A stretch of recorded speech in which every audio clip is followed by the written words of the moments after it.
Welcome to TLCI Radio with co-hosts Manfred Smith and Nancy DeLuca Stempel. Sponsored by the Learning Community International, the school without walls. TLCI Radio brings the future of education into view for you to see today. Join us for a lively discussion of all the options to enhance learning for students of all ages. Expand your perspective, understand what learning is all about, and position your students for a complete learning experience. And now, please join Manfred Smith and Nancy DeLuca Stempel for TLCI Radio. Hi, everyone. Welcome back to TLCI Radio. I'm Nancy DeLuca Stempel, Executive Director of the Learning Community International School.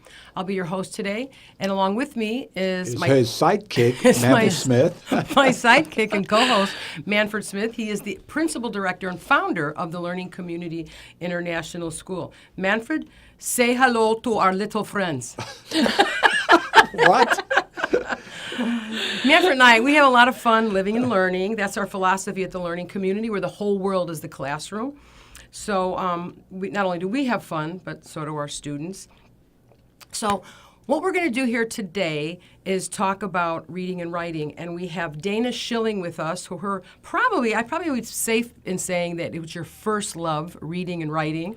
You're right. Yes. Okay, I thought so. Good guess. and so she's going to, talk to us today about writing and specifically essays. So my first question, Dana, first of all, welcome and thank you so much for coming. Oh, thanks for having me. And is there a problem in higher education or education in general with kids writing and reading? Yes. So the short answer to that is yes. We have no problem. Somebody said there was. So, but there's not a problem with the intelligence of our students or the ability of our students. I think the problem is that, in part, that we're disconnecting reading from writing in a way that they are not really seeing essays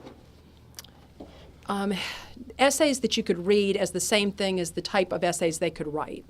So we've had these writing programs that have been pretty strict in the way they've had students organize their essays and organize their thoughts, and even in what they could write about.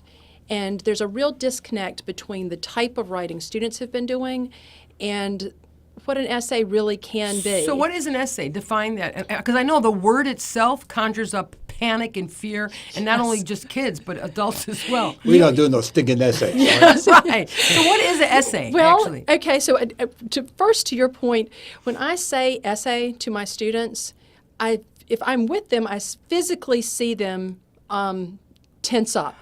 Sometimes, yes. There's cringing. There's their face changes. Their flush. Their whole body language changes. I don't think they like them. Mm-hmm. In fact, I know that when I ask students about essays, hate is a word that comes up pretty frequently. So they feel strongly about So you haven't write 250 words on hate? No, I don't. Not usually, but because what I really want them to do is have a different idea about essays. So back to the idea of what an essay is, that's a slippery definition. In fact, if you try to look up what an essay is, it's a lot of different things. But I think at its most basic, it's a working out of an idea in short form writing. Now, they're not all the same length. They don't all look the same. They don't all have the same purpose. But generally, it's working out an idea in short form writing. So is that when we were in school a few years ago, they didn't use the word essay, they used composition. So is it composition?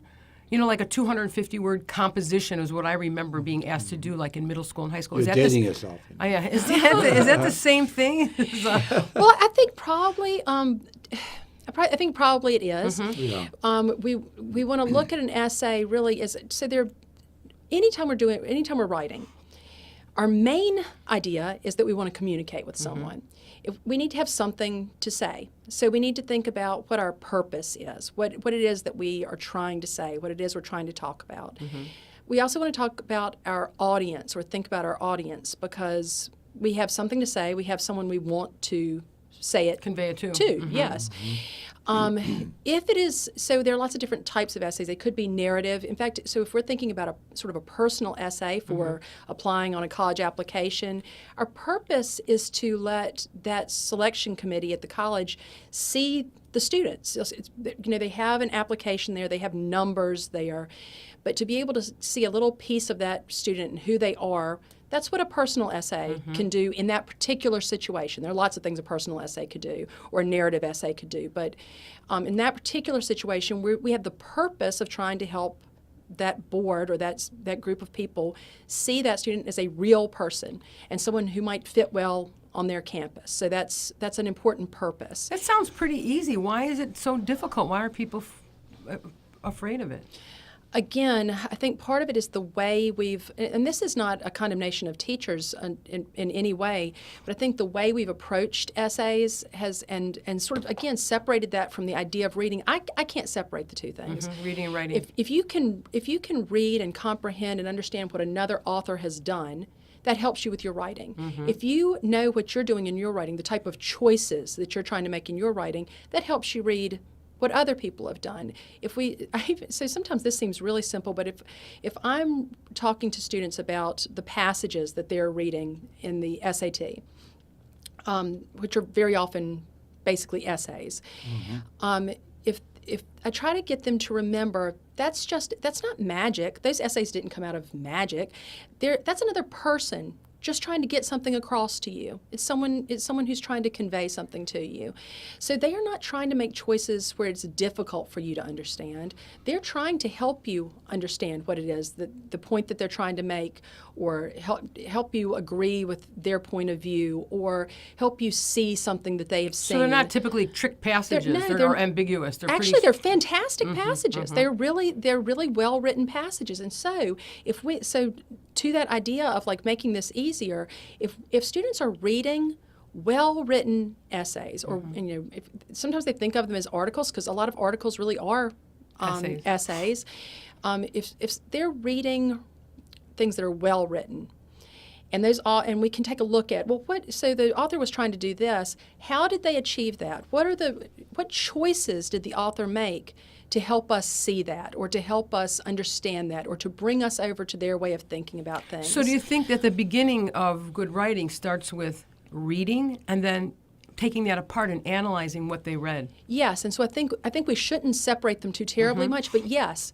In fact, if most writers, if you read what they have to say about writing, it starts with reading. It's reading that brought them to writing. And then the writing part. You mean if I watch like hundreds of YouTube videos, I'm doomed that I can't write? I do not think you are doomed. In fact, we could even talk about there's some things that could help us think in an essay way.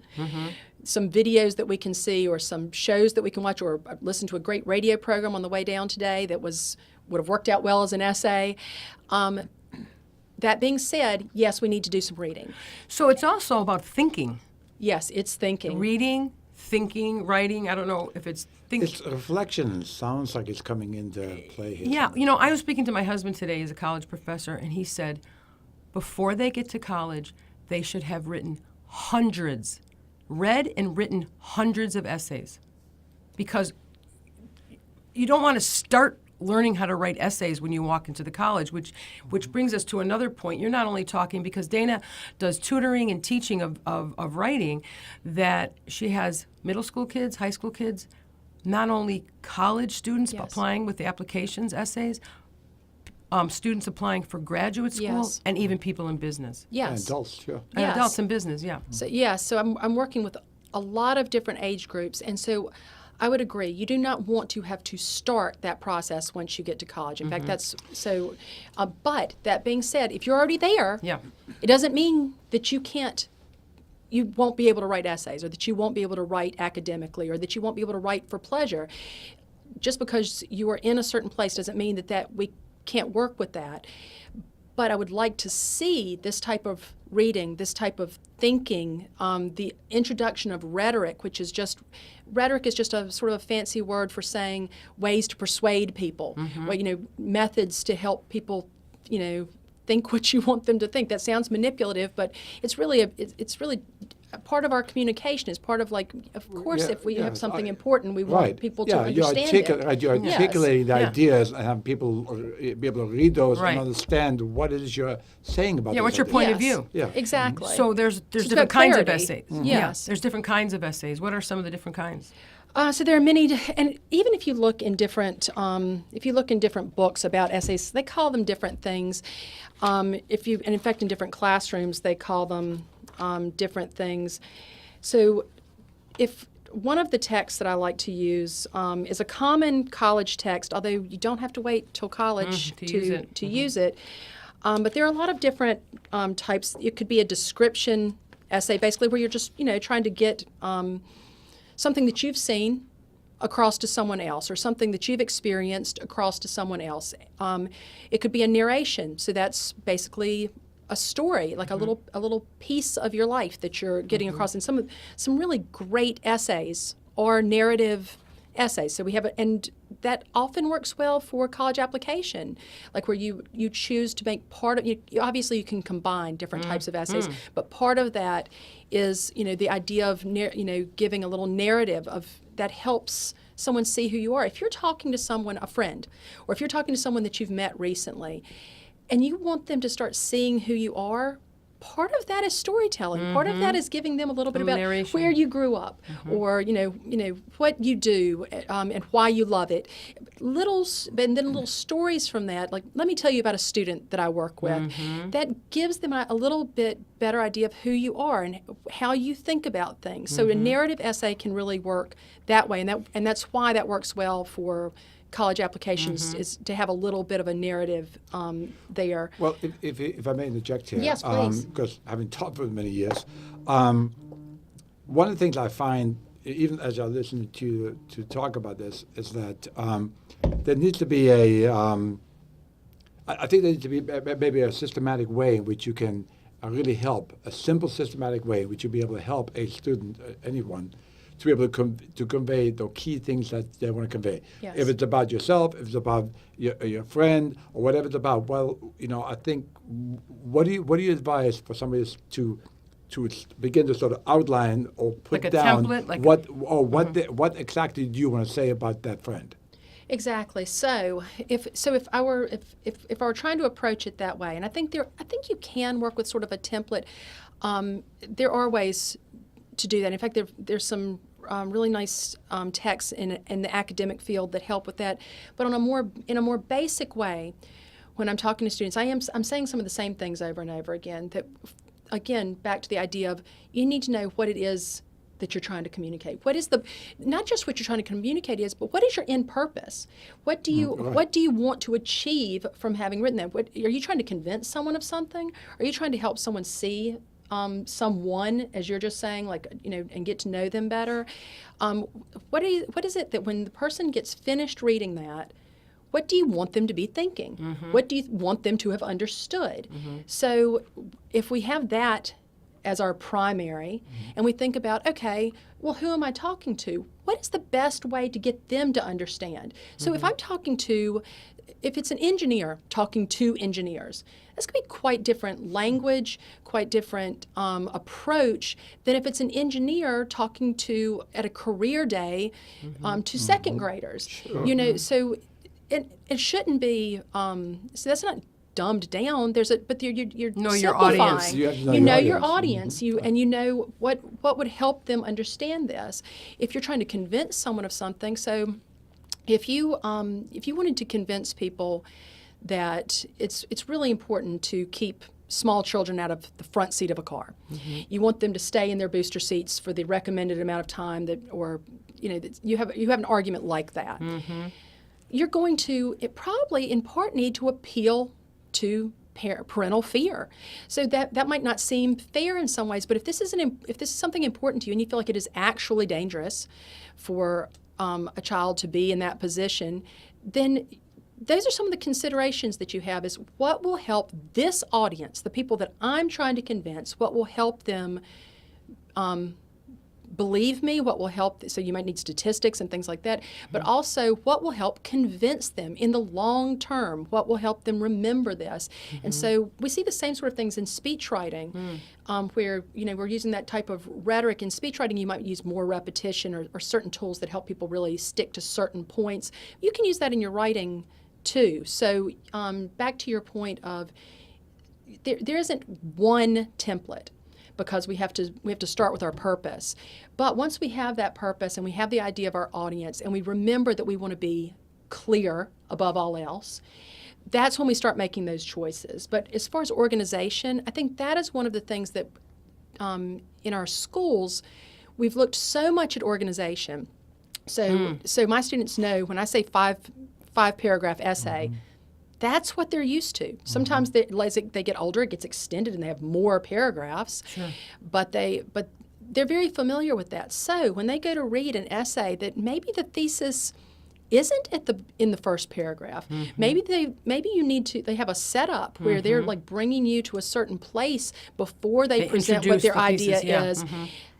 It can be confusing to them because they know that they always put the thesis in the first paragraph. Right. And I understand that. I understand one thing, it's a lot easier to grade that way if you... Well, that's exactly what the issue is a lot of times. You create a structure so that it's convenient for me, the instructor, the teacher, to easily go through 35 kids, or well, actually 120 essays, for instance. Right. Yes. Right. And to do that, it's a lot easier if, like, okay, you got your introductory paragraph, 1, 2, 3 paragraphs that cover your 3 main points, and here's your conclusion. Yes. But if that is the essay that, and I'll use some air quotes there. I saw those. I saw them. If that's the essay that they are familiar with, it's no wonder that when I talk to them about other types of essays, or they're trying to read other types of essays, they don't seem familiar. They don't seem like essays to them. Is that like an entry level? Is that like a beginner's level? And the problem is they haven't moved on to other essays, and that's kind of like what you start like somewhere in elementary school? Yes, because you have a system. Exactly. Once a system is taught, everybody in the system teaches that system. Right. But they need to move on. Right. Yes, right. so that I would agree with that. So I think the idea was good in terms of, yes, we need a way of organizing our thoughts. There's nothing wrong with that. In fact, for a lot of things, I still feel like I need to advise that because I'm not sure how how the points are going to turn out for them if they don't do things as the system is already set up. But that being said, I think it's perfectly reasonable to start setting up the idea of this is how we organize our thoughts. And this is how we organize, and paragraphs, they really do need to, paragraphs are sort of, they should have structure. They should be, in fact, that's something that gets lost along the way a lot of times. That should be a fenced-in area. So I think it was Neil Gaiman that gave me the idea of the fenced-in, but I could be wrong about that. But a fenced-in area, and in that fenced-in area, we are covering one idea. So the paragraphs can be different lengths, but we're covering one idea there. So we have a topic, and then everything in that paragraph supports that topic. So there's nothing wrong with organization. Organization of idea is a good thing. And, I do think you can get to a point where you can have a little more freedom with the way you do things. But when we start students off and we say, this is the way we always set it up, okay, well, we shouldn't say always. We should say this is a way of organizing our ideas, and then eventually we should be introducing them to other ways that could be set up. And a big part of that is not just saying it, but having them read excellent writing, excellent and so that brings me to the idea of vocabulary as well. I'm often very concerned when I work with students, and what I used to sort of take for granted in terms of their vocabulary, I can't take a lot of things for granted. And again, it's not that they're not intelligent. It's not in any way that they're not intelligent. But when you read great essays, great writing, people who write well and use or articles from New York Times or The Atlantic, you get introduced to vocabulary that you otherwise don't get introduced to. And I will just say flatly, it is not, using vocabulary workbooks is not the best way to gain vocabulary. One thing, you don't get a sense of the connotations. Yes, I mean, how, like, just the context. Yeah. or the content. And if you look in a thesaurus, yes, lots of things could be synonyms. You don't use all of those in the same situations, and they imply slightly different things. So if you love words, or even if you, if you just want to be clear, you want to use the word that you mean for that.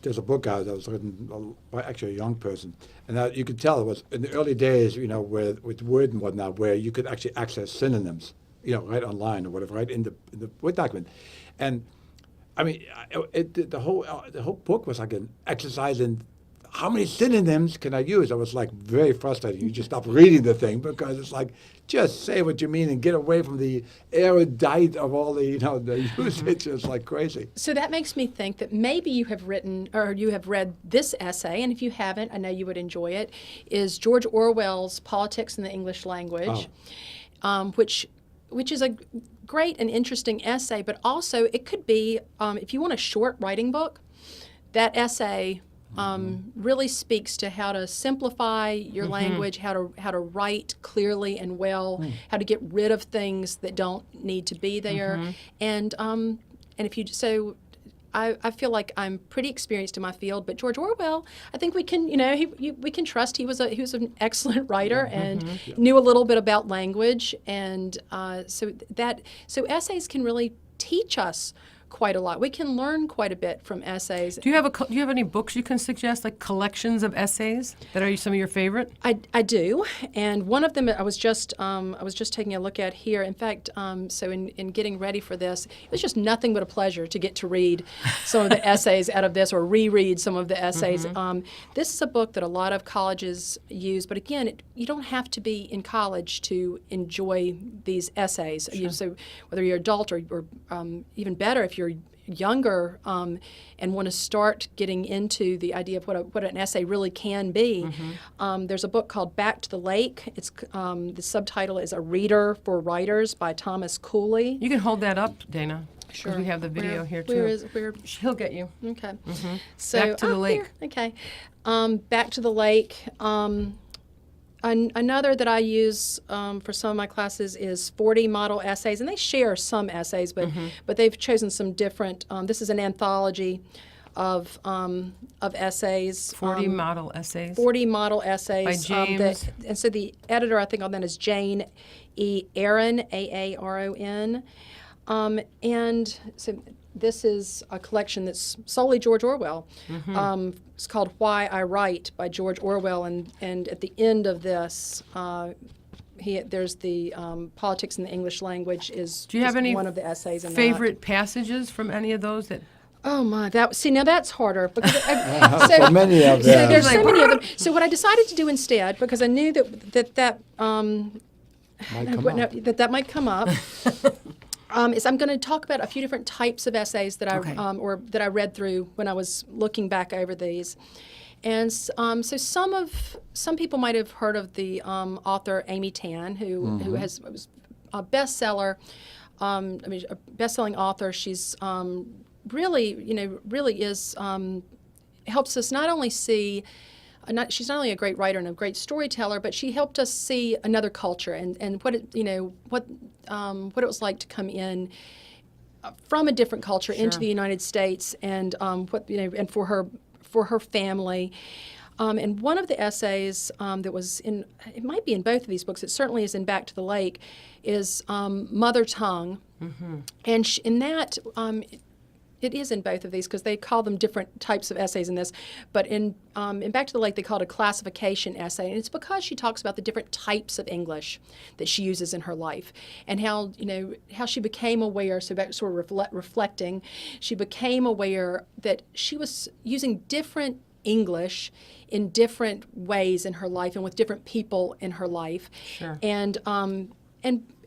But beyond that, it also gives us a really beautiful glimpse of like her relationship with her mom, and there's always there's that sort of those extra layers. But part of that is helping us think about how do we use language in our own lives, and are we talking differently when we talk with our family than when we are talking with To a friend, to a to a friend, colleague. or a colleague, and all of those probably you're using language differently in all of those different situations, and so that also works in our writing. That we're writing differently in those different situations, but even just in our everyday speech. So that's a beautiful essay. There's another by Erin McKeon called Verbed, and it's talking about how we take words that are nouns and make them into verbs. One of my favorites is I Google things all the time. So Google is started out, I guess, as a noun, but I think we all understand it as a verb. So part of it is about that, but part of it too is how flexible the English language is and how we can, the most yes, flexible language. it's actually, so in that way it's confusing but fantastic. I love the more the second behind that, believe it or not, German. Really? German, yeah. In terms of, I think the English language has 4.5. It keeps moving fast. 4.5 to 5 million words. We're obviously integrating a lot of words from English, German, and Chinese and everything. Right. Germans are right behind that. Germans are long way behind that, like 2 million. French is like 342 words. I'm just kidding. 342. But you know what? But if we want to say, that's just for ways of tasting and experiencing wine. I actually that's right. I actually just saw something on that. But you know what I really like? The more Dana talks about writing and words, her face becomes, and her eye, everything becomes so. You're so excited. I get a little wound up. I love it. And one of the reasons why Dana works with our students in the learning Exactly. So Dana does all this, helps all our students, our high school students, with their speech writing, and she also has other classes that are available for our students, but not just for our students, for anyone from any private or public school. She does tutoring and teaching, and she also does it via Skype, personally, or via telemarketing. Video conferencing, which I think is, you have such a reach now, since our school is international and we're all over the world. And I've worked with students internationally. It's a great pleasure and privilege. It really is. I was just thinking as I was listening to you of how I was thinking about the idea of reservoir of words. The thing is, what do kids have to talk about? Now, in the learning community, because our students are required, and it's part of the whole process of our learning process, they're required to really reflect. They reflect about what they're learning, they reflect about their experiences, they reflect, which means what's happening is they're building up a whole huge reservoir of thoughts and words. That's true. So all of a sudden now you have access. So when you ask them to write about your experience here, write about this here, you try to communicate how you feel about the experiences you've been working with, or working with the people in whatever. They have literally thousands of thoughts of words built up, literally in forms, in access to. So now you have access to your thoughts. Now, see, that doesn't happen in school. Right. In school, you're writing essays. Right. Well, I mean, if I'm not a good writer, I remember I was in school. I used to, the teacher would bleed all over my stuff that I turned in. Yes. Okay. I got, I was a below average writer, D minus. That's what I would get on essays. Right. Of course, since then, I've written how many novels? Millions of words, have a dozen novels. Right. And, of course, all the Oprah stories, everything else. Right. And it's because, because I like to run my mouth. And if you're verbal that way, it's not a big jump to go from verbal to literal, too. Well, let me jump back for a second. When you're talking about the reflections that they do in TLCI, is there a way we should be guiding our students a little bit more specifically to write those reflections, the reflective writing instead of stream? There might be some categories that we're asking them, and sometimes there's streams of consciousness with some kind of points to be made, but is there another way we could be guiding them more specifically that they can be then using them as reservoirs for future writing? That's an interesting thought, because I do think there's a place for just being able to, it's free write, where you're able to in fact, it's incredibly important in the pre-writing process. In fact, so we haven't even talked about that, but that's being able to sort of get your thoughts together, brainstorm, really think things out, organize things in different ways and see what might work the best. That's incredibly important if I think that's a huge part of the process if you want to write well.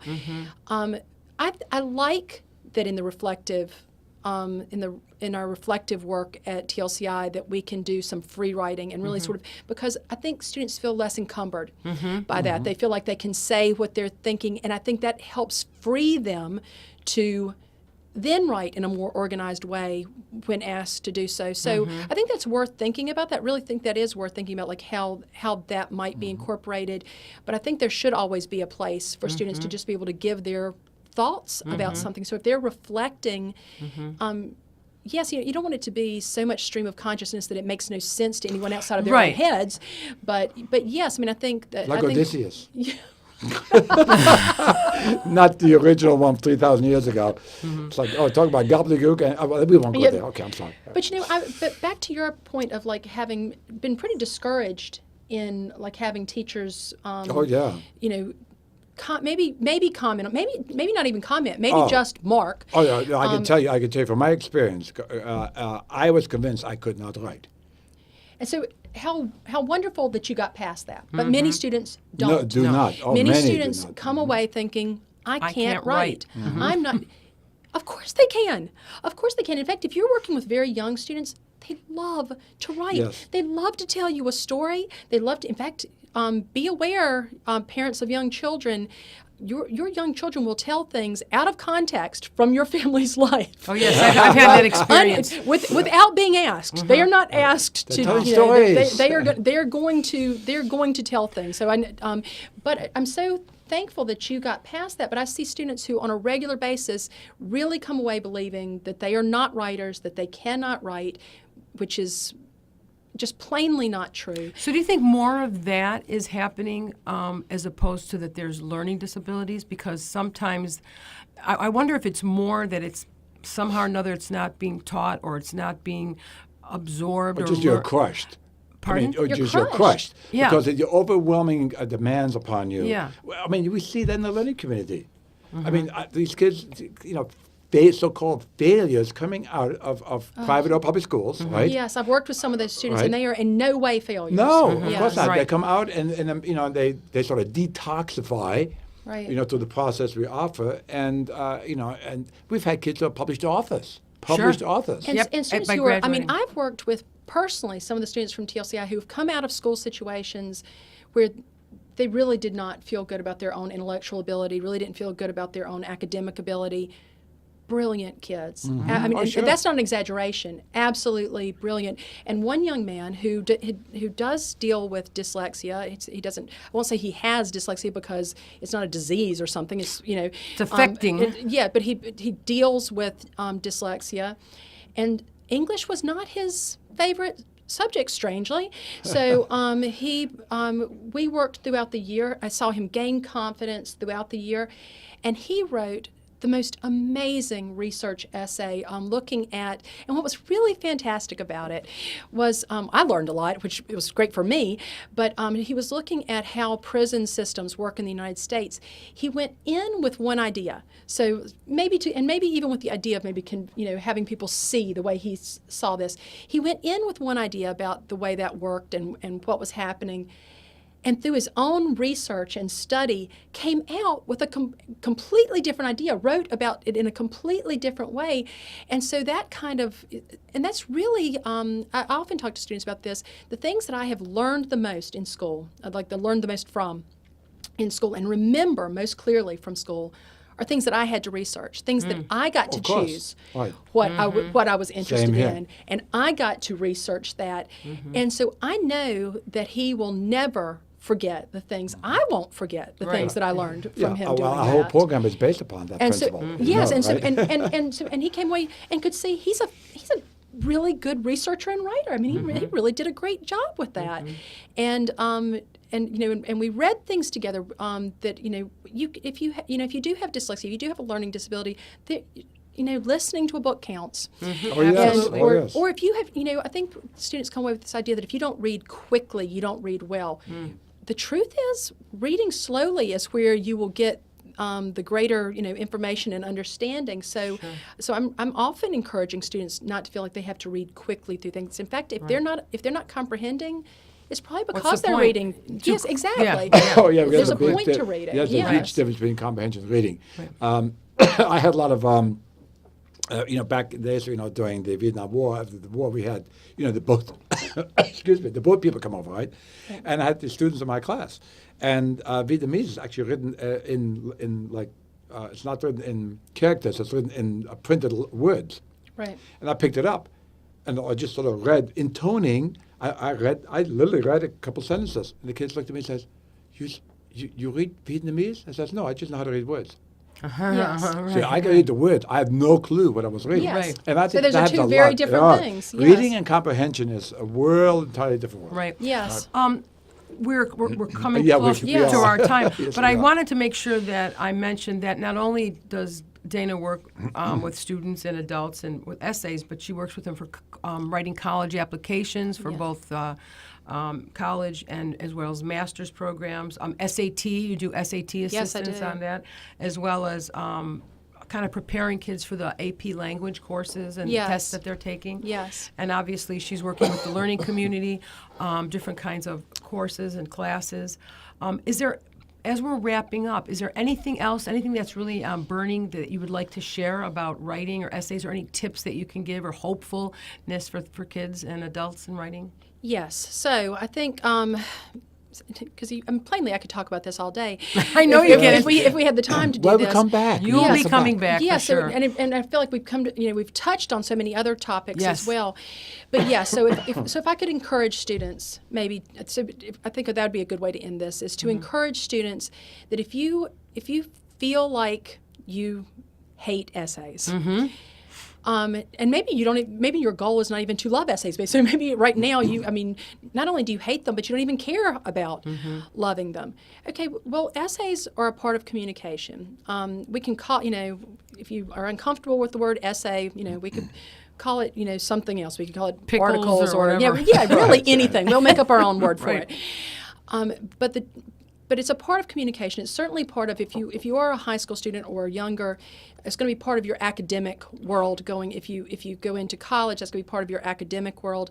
But I really think at any age we have a lot to gain and to benefit both from reading and from writing essays.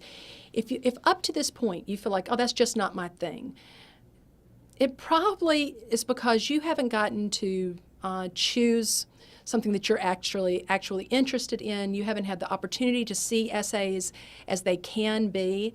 So I think if you have felt discouraged, you should feel encouraged that this is something you're able to do. This is something you're able to do well. It's a skill you can develop. It is a skill. All reading and writing is a skill. So yes. So maybe later we can get some of, maybe even for middle school, high school, and for adults, maybe a list of some of these essays. We can put them on our Facebook page. Oh, fantastic, yes. You can visit us at www.tlcischool.org or like us on our Facebook page, the Learning Community International School.